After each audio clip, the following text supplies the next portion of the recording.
नमस्कार दोस्तों, मैं Dharmendra Verma online study with DK में आपका बहुत बहुत स्वागत करता हूं। आज हम बात करने वाले हैं हिंदी के 30 अति महत्वपूर्ण प्रश्नों के बारे में। यहाँ प्रश्न सुपर टेट जो कि 2022 में होने वाली है उनके लिए इंपॉर्टेंट है, तो आपको स्किप नहीं करना है, वीडियो को पूरा देखना है और अंत में हमें जरूर बताना है कमेंट्स करके कि आज का जो वीडियो है वो आपको कैसा लगा। यहाँ पर एक प्रैक्टिस सेट के रूप में दिया जा रहा है 30 प्रश्न आपको, तो यहाँ पर आपका आकलन भी कर सकते हैं और अंत में बता सकते हैं कि इन 30 प्रश्नों में आपको कितने नंबर आए। तो सबसे पहले आपको क्या करना है, वीडियो को लाइक करना है, जितने भी आपके पास ग्रुप है सब में शेयर करना है और चैनल को सब्सक्राइब कर लेना है और अंत में कमेंट्स के माध्यम से बताना है कि आज का वीडियो आपको कैसा लगा।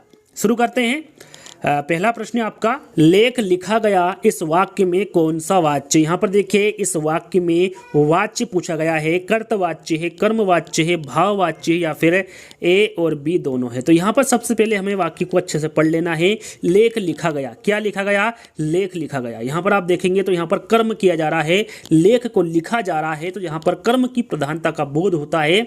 वहाँ पर कौन सा वाच्य होता है, वहाँ पर हमेशा कर्मवाच्य होता है। तो यहाँ पर आपका राइट आंसर क्या होगा, कर्मवाच्य। लेख लिखा गया इस वाक्य में कौन सा वाच्य होगा, कर्मवाच्य होगा। यहाँ पर कर्तवाच्य और भाववाच्य दोनों के एक एक उदाहरण आपको बताऊंगा, तो उसके बारे में आपको जानकारी होना चाहिए। जैसा कि आपसे पूछा जाए कि राम ने दूध पिया, राम ने दूध पिया, ये किस प्रकार का वाच्य होगा, तो ये हमेशा कर्तवाच्य होगा। यदि आपसे पूछा जाए कि सीता से हंसा नहीं जाता, सीता से हंसा नहीं जाता, ये किस प्रकार का वाच्य है, तो याद रखिएगा ये भाववाच्य है। तो तीनों के एक एक उदाहरण में आपको बता चुका हूं, जिसके बारे में आपको जानकारी होना चाहिए।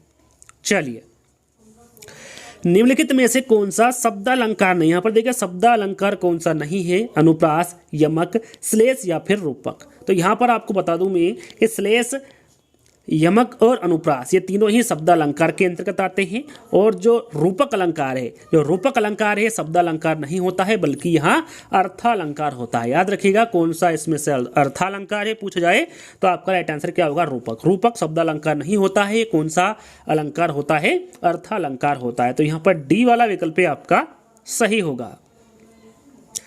तीसरा प्रश्न, मजदूर मेहनत करता है किंतु उसके लाभ से वंचित रह जाता है। ये जो वाक्य है ये किस प्रकार का है, सरल वाक्य है,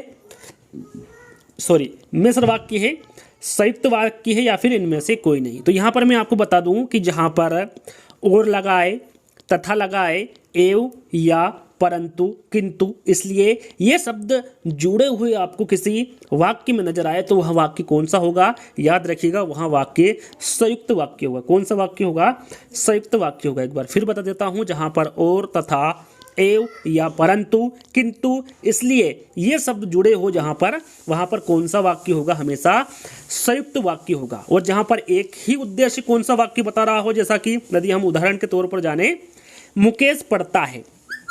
यदि आपसे पूछे कि मुकेश पढ़ता है ये किस प्रकार का वाक्य है, तो आपको पता होना चाहिए ये सरल वाक्य, क्योंकि यहाँ पर एक ही उद्देश्य आपको दिख रहा, मुकेश क्या कर रहा है, पढ़ा रहा है। तो जहाँ पर एक ही उद्देश्य आपको दिखे जिस वाक्य में, तो वाक्य कैसा होगा, सरल वाक्य होगा। और जहाँ पर याद रखिएगा, जहाँ पर आपको जब दिखे तब दिखे, जहाँ वहाँ, जैसा वैसा, जहाँ पर ये शब्द आपको दिखे, जुड़े हुए आपको दिखे, तो वो कौन सा होगा, हमेशा मिश्रित वाक्य होगा। कौन सा वाक्य होगा, वो मिश्रित वाक्य होगा या फिर मिश्र वाक्य होगा। जैसे कि उदाहरण के तौर पर, जैसे मैं जानता हूँ कि तुम्हारे अक्षर अच्छे नहीं बनते, यदि इस प्रकार का वाक्य आपको दिया जाए और पूछा जाए कि इसमें कौन सा वाक्य होगा, तो इसमें मिश्रित या फिर मिश्र वाक्य होगा, क्योंकि यहाँ पर जैसे लगा हुआ है, जहाँ पर जब तब जहाँ वहाँ जैसा वैसा आ जाए वहाँ पर हमेशा कौन सा वाक्य होगा, मिश्रित वाक्य होगा। तो थोड़ा सा इन बातों का ध्यान रखिएगा, जैसा कि आपको प्रश्न में दे वैसा आप वहाँ पर जल्दी से आंसर को लगा सकते हैं। जैसा कि मैं आपको बता रहा हूँ वैसे वैसे आपको ध्यान में रखना है।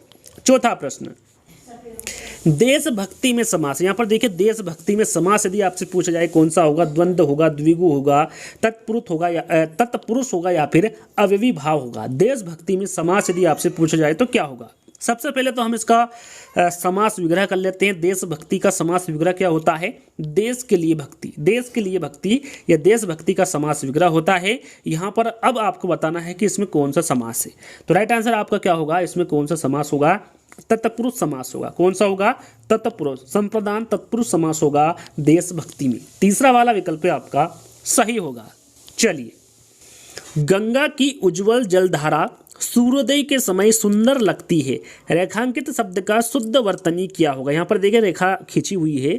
उज्ज्वल का आपको शुद्ध वर्तनी आपको बताना है क्या होगा। जल्दी में जहाँ पर भी उज्ज्वल लिखना होता है हमेशा बच्चा इसी प्रकार से लिखता है, लेकिन आप यदि इस प्रकार से उज्ज्वल लिखते हैं तो हमेशा त्रुटि करते हैं, यह शुद्ध वर्तनी नहीं होता है।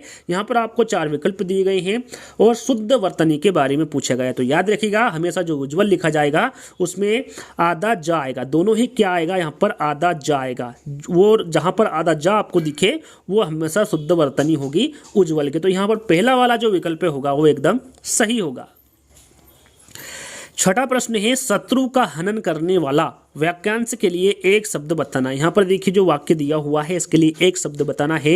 शत्रु का हनन करने वाले को क्या कहते हैं? शत्रुहंता कहते हैं, रिपुदमन कहते हैं, अरिदमन कहते हैं या फिर शत्रुघ्न कहते हैं। तो इसके बारे में तो सभी को पता होगा, 4 विकल्प पढ़ते ही आंसर आपको समझ में आ गया होगा। तो इसे शत्रुघ्न कहते हैं। शत्रु का हनन करने वाले को क्या कहते हैं? शत्रुघ्न कहते हैं। डी वाला विकल्प आपका सही होगा। संचारी भाव, देखिए संचारी भावों की संख्या पूछी जाती है, कितनी होती? 9 होती है, 33 होती है, 16 होती है या फिर 99 होती है। कहीं कहीं यहाँ पर रस के बारे में भी पूछा जाता है कि रस की कितनी संख्या होती है। तो सबसे पहले हम जान लेते हैं संचारी भावों की कितनी संख्या होती है। तो याद रखिएगा 33 होती है। संचारी भावों की संख्या कितनी होती है? 33 होती है। और रस की कितनी होती है? तो याद रखिएगा जो रस की संख्या होती है वो 9 होती है। यहाँ पर संचारी भावों की संख्या 33 होती है और जो रस होते हैं वो कितने होते हैं? 9 होते हैं। अगला प्रश्न, द्रग उर्झत टूटत कुटुन जूरत चतुर चित प्रीति परति गांठ दुर्जन हिये दई नई यह रीति। इस पंक्तियों में किस अलंकार का प्रयोग हुआ? यहाँ पर देखिए जो पंक्ति दी हुई है इसमें कौन सा अलंकार का प्रयोग हुआ है ये आपको बताना है। विभावना, असंगति, व्यतिरेक या फिर उत्प्रेक्षा। तो सबसे पहले हम इसका अर्थ जानने की कोशिश करेंगे कि इसका अर्थ क्या होता है। तो इसका अर्थ हम जानेंगे। देखिए द्रग उर्झत टूटन कुटुम जूरत चतुर चित प्रीति परति गांठ दुर्जन हिये दई नई यह रीति। इसका अर्थ होता है उलझ तो नेन रहे हैं किंतु टूट परिवार रहा है तथा गांठ दुर्जनों के हृदय में पड़ रही है। इसका हम अर्थ जानेंगे तो इसका अर्थ ये निकल कर आता है। और इस अर्थ को आप समझेंगे तो यहाँ पर आप देखेंगे कि जो काम यहाँ पर हो रहा है उसका प्रभाव कहीं और पड़ रहा है। तो जब कोई काम कहीं और होता है परंतु उसका प्रभाव कहीं और पड़ता है तो वहाँ पर कौन सा अलंकार होगा? तो याद रखिएगा वहाँ पर असंगति अलंकार होगा। कौन सा होगा? असंगति अलंकार। जब कोई काम कहीं और होता है परंतु उसका प्रभाव कहीं और पड़ता है तो वहां पर असंगति अलंकार होगा। और राइट आंसर आपका यहां पर बी वाला होगा।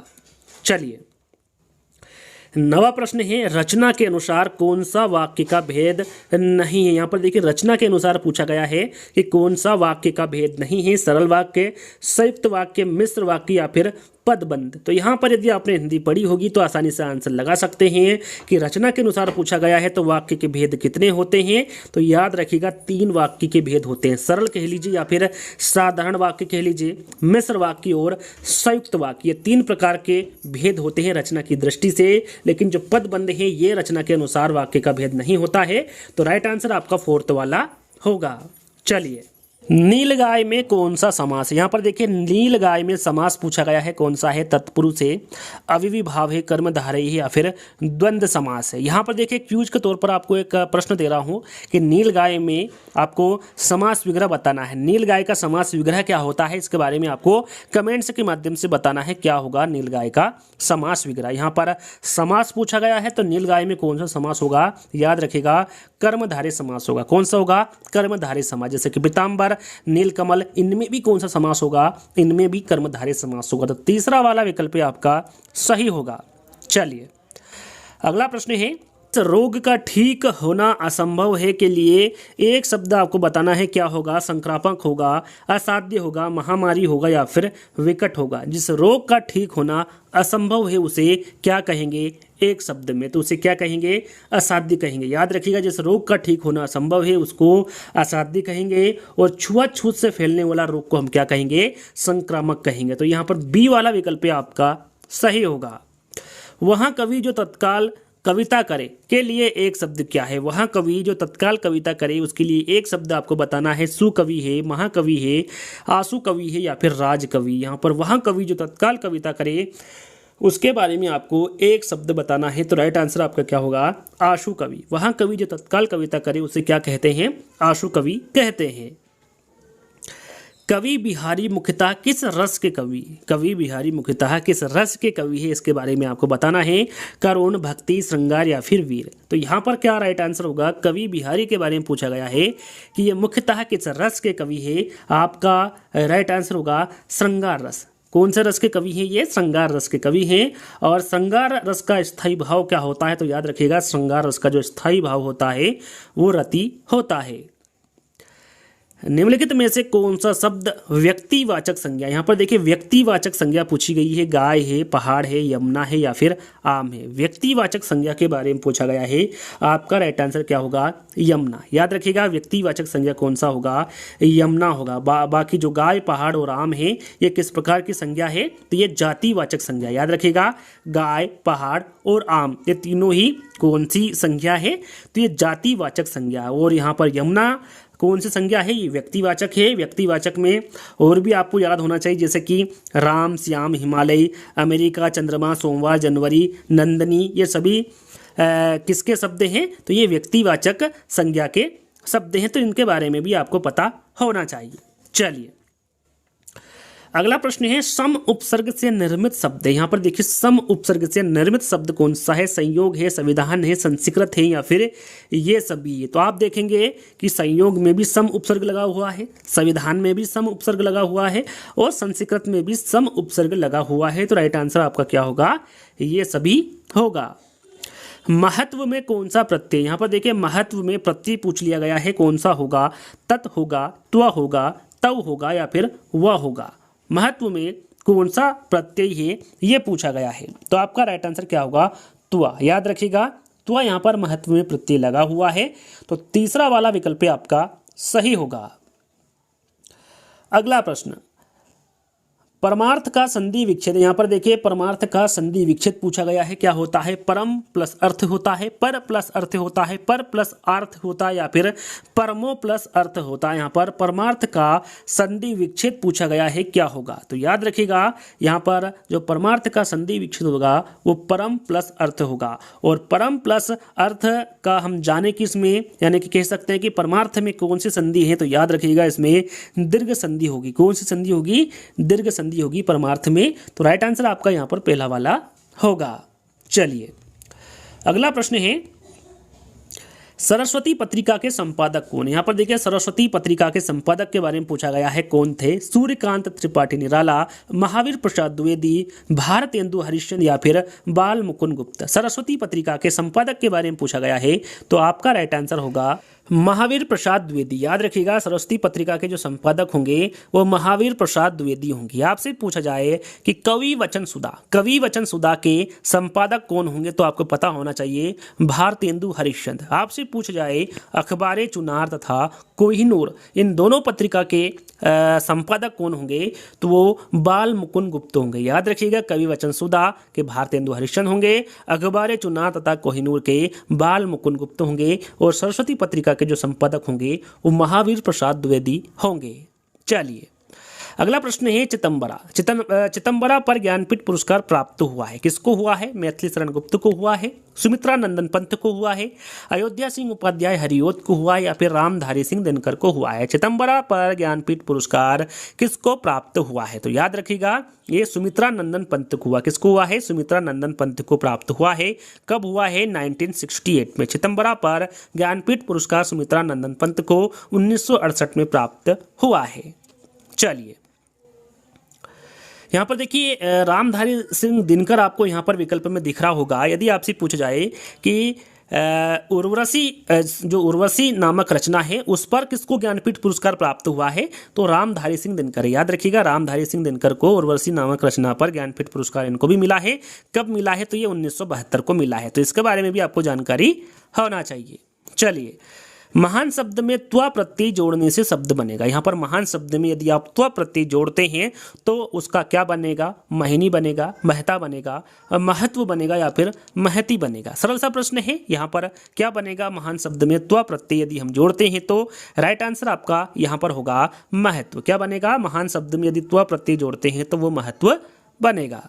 चलिए महावीर प्रसाद द्विवेदी ने आदिकाल को क्या संज्ञा दी? यहाँ पर देखिए महावीर प्रसाद द्विवेदी ने आदिकाल को क्या संज्ञा दी है, इसके बारे में पूछा गया है। बीज वपन काल, आदिकाल, वीरगाथा काल या फिर चारण काल। तो यहाँ पर आपका राइट आंसर होगा बीज वपन काल। याद रखिएगा जो महावीर प्रसाद द्विवेदी ने आदिकाल को संज्ञा दी है वो बीज वपन काल की संज्ञा दी। बात करें आदिकाल की, वीरगाथा काल की और चारण काल की, तो इनके बारे में भी आपको पता होना चाहिए। आचार्य रामचंद्र शुक्ल जी ने आदिकाल को वीरगाथा काल की संज्ञा दी है। बात करें सिद्ध सामंत काल की, तो ये राहुल साकृत्यायन ने सिद्ध सामंत काल की संज्ञा दी है आदिकाल को। बात करें संधि काल व चारण काल की, तो ये राजकुमार वर्मा ने संधि काल व चारण काल की संज्ञा दी है आदिकाल को। और बात करें आदिकाल की संज्ञा किसके द्वारा दी गई है, तो ये हजारी प्रसाद द्विवेदी के द्वारा दी गई है। तो सभी के बारे में आपको जानकारी होना चाहिए। चलिए, हिंदी शब्द किस भाषा से लिया गया है? जो हिंदी शब्द है ये किस भाषा से लिया गया है? संस्कृत, फारसी, हिंदी या फिर अरबी? इंपॉर्टेंट है, आपको पता होना चाहिए। जो हिंदी शब्द है ये फारसी भाषा से लिया गया। कहाँ से लिया गया है? हिंदी शब्द फारसी भाषा से लिया गया शब्द है। अगला प्रश्न, निम्नलिखित में से तत्सम शब्द है। यहाँ पर देखिए तत्सम शब्द आपको बताना है कौन सा है। आँख है, पाँव है, गांव है या फिर ग्रह है? यहाँ पर तत्सम शब्द के बारे में आपको बताना है। राइट आंसर आपका होगा ग्रह। ग्रह एक तत्सम शब्द है और इसका हम तद्भव जाने तो इसका जो तद्भव होता है वो घर होता है। यहाँ पर ग्रह तत्सम शब्द है और घर यहाँ पर तद्भव शब्द है। बात करें हम आँख की, तो आँख एक तद्भव शब्द है और इसका जो तत्सम शब्द होता है वो क्या होता है? अक्षी होता है। पाँव की हम बात करें तो पाँव एक तद्भव शब्द है और इसका जो तत्सम शब्द होता है वो क्या होता है? गांव की, गांव एक तत्सम शब्द है और इसका तत्सम शब्द क्या होता है? ग्राम होता है। और यहाँ पर पाँव की बात करें तो पाँव एक तत्सम शब्द है, तद्भव शब्द है और इसका जो तत्सम शब्द होता है वो पाद होता है। क्या होता है? पाद। तो यहाँ पर देखिए इन सभी के बारे में आपको पता होना चाहिए कि कौन सा तत्सम शब्द है और कौन सा तद्भव शब्द है। तो इन सभी के बारे में आपको जानकारी होना चाहिए। एक आप यहाँ पर स्क्रीनशॉट ले लीजिएगा, जब भी आपको समय मिले आप इनको पढ़ सकते हैं। चलिए, लेखक और उसकी रचना का कौन सा जोड़ा गलत है? यहाँ पर देखिए 2-3 प्रश्न आपको ऐसे मिलेंगे जो कि 2018 में पूछे गए हैं और काफ़ी इंपॉर्टेंट है। इन प्रश्नों के बारे में आपको जानकारी होना चाहिए। यहाँ पर आपसे पूछा गया है लेखक और उनकी रचना का कौन सा जोड़ा गलत है? स्कंदगुप्त, लक्ष्मी नारायण मिश्र, संस्कृति के 4 अध्याय, ये रामधारी सिंह दिनकर द्वारा लिखा गया है, बिल्कुल सही है। रसज्ञ रंजन, ये आचार्य महावीर प्रसाद द्विवेदी द्वारा लिखा गया, बिल्कुल सही है। अशोक के फूल, ये आचार्य हजारी प्रसाद द्विवेदी के द्वारा लिखा गया, ये भी बिल्कुल सही। यहाँ पर कौन सा जोड़ा गलत है पूछा गया है, तो यहाँ पर पहला वाला आप जोड़ा देख सकते हैं जो स्कंदगुप्त है ये लक्ष्मी नारायण मिश्र के द्वारा नहीं लिखा गया है।